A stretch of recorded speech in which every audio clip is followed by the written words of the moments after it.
மாவட்டத்தில் 150 ஆண்டுகளுக்கு முன்பு கட்டப்பட்ட ஸ்ரீ வைகுண்டம் தாமிரபரணி ஆற்றுப்பாலத்தின் தூண்களில் வளர்ந்திருந்த அரச மரங்களை நெடுஞ்சாலைத்துறையினர் அகற்றும் பணியில் ஈடுபட்டனர். இது பற்றிய தகவல்களை தருவதற்காக செய்தியாளர் தினகரன் இணைகிறார். தினகரன், விவரங்கள்.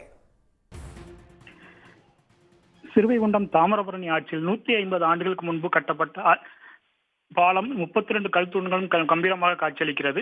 இந்த பாலம் தற்போது உரிய பராமரிப்பு இன்றி பாலத்தின் அடிப்பகுதிகளில் சிமெண்டுகள் பெயர்ந்தும் தூண்களில் அரச மரமும் வளர்ந்திருப்பதாக பாலத்தில் சேதமடைந்துவிடும் சூழ்நிலையில் உள்ளதாக பொதுமக்கள் புகார் தெரிவித்து வந்தனர்.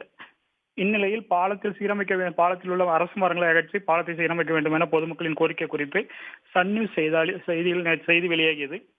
இதனைத் தொடர்ந்து நெடுஞ்சாலைத்துறையினர் இன்று பாலத்தின் தூண்களில் வளர்ந்திருக்கும் அரச மரங்களை அகற்றும் பணியில் இன்று ஈடுபட துவங்கியுள்ளனர். தங்களுடைய விவரங்களுக்கு நன்றி தினகரன். உடனுக்குடன் செய்திகளை தெரிந்து கொள்ள சன் நியூஸ் பெல் ஐகானை கிளிக் பண்ணுங்க.